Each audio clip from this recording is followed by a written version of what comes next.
Former military dictator and also former president of Nigeria, Olusegun Obasanjo, on Tuesday, it is said that he stormed Ogun State with armed security operatives and physically he assaulted his female relative over 160 million naira that disappeared. Residents of Olaogun in Ifo-Ibogun area of Ogun State Tuesday morning woke up to a loud noise and chaos as Olusegun Obasanjo stormed the area with full team of definitely military personnel. Adebayo Molaji, according to Sahara reporters, is a very close and top confidant who allegedly was assaulted. According to eyewitnesses reports, Obasanjo personally flogged Mrs. Adebayo several times with a horse whip, koboko, for an alleged theft of 160 million naira. It was not clear how the issue came about and what actually prompted the former president, who is also a retired military general, to take action. A resident of the area who asked not to be named for safety reasons, however, told Sahara reporters that Obasanjo was heard shouting, "Omolaja, Ole, Abiodun, Ole, Woloji, 160 million naira, Omolaja, thief, thief. They said you stole 160 million naira during the incident." The resident added that Obasanjo came from his Ota farm abode at exactly 5 a.m. in the morning while people were still sleeping, probably to make sure that the woman is caught unawares.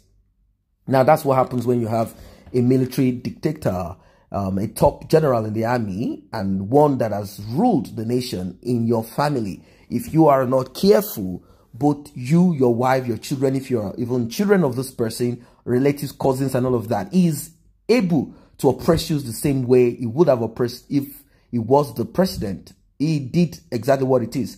Now, a lot of people might say, well, that is jungle justice. That's putting the law into your own hands. This is a man that does not obey the rule of law. This is a dictator. How could you have done that in a insane crime? How is this possible? Why are we like this in Africa? He was accompanied, they said, by fiery-looking security men armed to the teeth who condoned the residence of the Adebayos in case anyone wants to come out to fight back. He called out Mrs. Adebayo, and we are using the word Mrs. Adebayo, simply, that's a title for someone that is married, and ordered the mobile policemen with him to form a barricade. He then proceeded to flog the woman several times. Now, one would ask, how do you think flogging the woman with the horsewhip and shouting "Ole, ole" bring 160 million naira? I don't think anyone who has stolen that amount of money want to return that kind of money after being humiliated or maybe there is still more that is going to happen. Many residents of the community were shocked. Hundreds of commercial bike riders, popularly called Okada, parked at the scene, wondered whether there was an armed robbery incident or what is this, because it's so tragic to a lot of people. A lot of people could not relate to what is happening. How a man that claimed that the rule of law should be obeyed, a man that knows how to write letter, was it that he was just furious that 160 million naira did disappear from any of his businesses, or is it from the Ota farm or any of his businesses? How did 160 million naira disappear? How did that woman get access to 160 million? That's a lot of money. I didn't talk of 160,000 naira. I'm talking of 160 million naira. That is huge.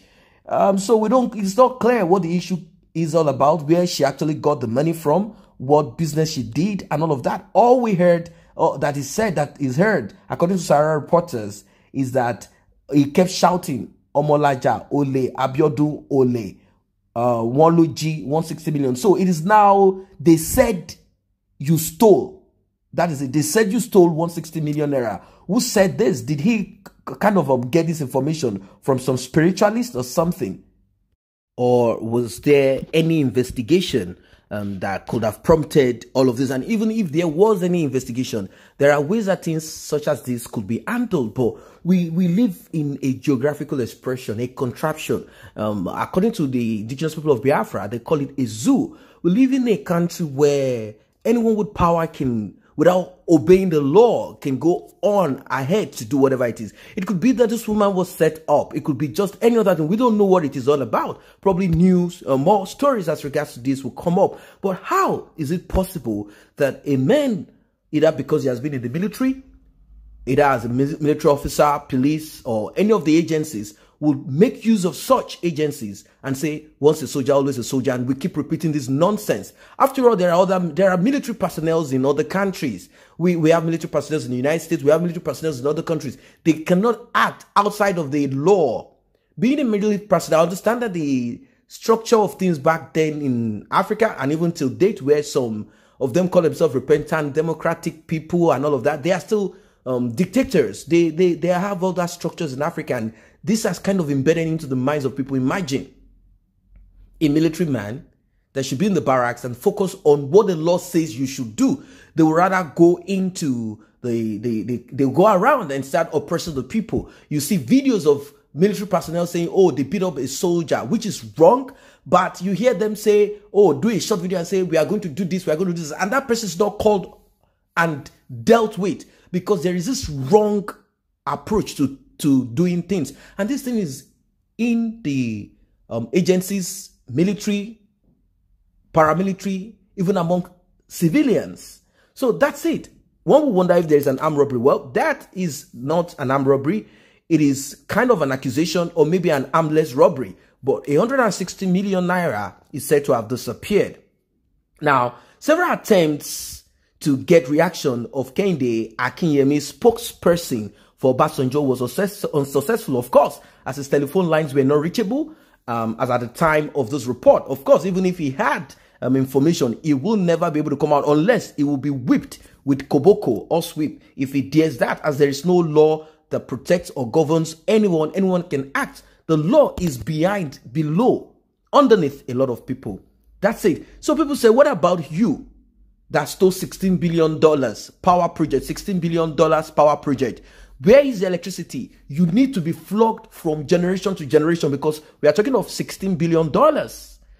And while some people believe that there is no smoke without fire, first and foremost, how did she have access to his bedroom or other rooms where he kept his valuables? As a former president and elder statesman, he should have gone public in doing what he did. It's against the ethics and traits of leadership. It's painful when you steal something, someone comes and steal it. And I ask myself, where did Obasanjo himself get 160 million naira? I understand that he has his own businesses, he has his farm. Or, well, I want to call it his farm. People said he appropriated the farm for himself. Farm that's supposed to be for Nigeria. Farm that's supposed to be, he got it for himself. And money disappeared. Even this administration, as corrupt and nepotistic that they are, as much as a dictator that this administration is, the president PNB, Buhari, he said, if it was the military era, although I know that he himself is not really that a military, is more or less like, well, let's leave that side. He said, if it were the military era, what about those writing letter that stole, or yes, let's just use the word stole, a lot of millions of naira, the money they claimed they were going to use for electricity, and there's no electricity at all. There's no electricity. So they said OBJ is right to flog the thief for bringing such a shame to a highly respected Nigerian leader. And that's when you begin to wonder what is wrong with a lot of people who do not understand. I don't know if it is lack of understanding. I don't know if people think from beneath them. I don't know if people do not even understand what is happening in the country. So you look at OBJ, you look at who else again? Babangida. You look at many of these military generals that had ruled Nigeria one way or the other, and you think they ruled with clear conscience because they are upright people. And when you look at their accounts and here and there, you will not find money. What is 160 million naira doing in someone's house? And they say, oh, they said you are the one that stole it. Probably the money disappeared. He had it inside of his inner room. What is he using it for? And somehow that woman got access to the room, stole the money, and maybe he went to confirm. It's not a CCTV. Probably went to confirm using some diabolic or some spiritual kind of, and he came and said, they said you are the one that stole it. They said you are the one that stole the money. If that woman stole that money, I don't think she want to return it with all of this that happened, unless probably they threaten her with death and many other things. So that is it. A lot of people, they've gone ahead to steal a lot of money in Nigeria, and this same group of people cannot be dealt with, disgraced, the same way OBJ has done. How I wish the law in Nigeria is as strong, the punitive measures are as hard as this, where someone who stole, before they wake up, around 3 a.m., police barge into the house, pick them up, take them out to interrogate them, and of course take them to the court. and they are interrogated and looked into, and they end up in jail. But that is not the case. This is lawlessness to me anyway,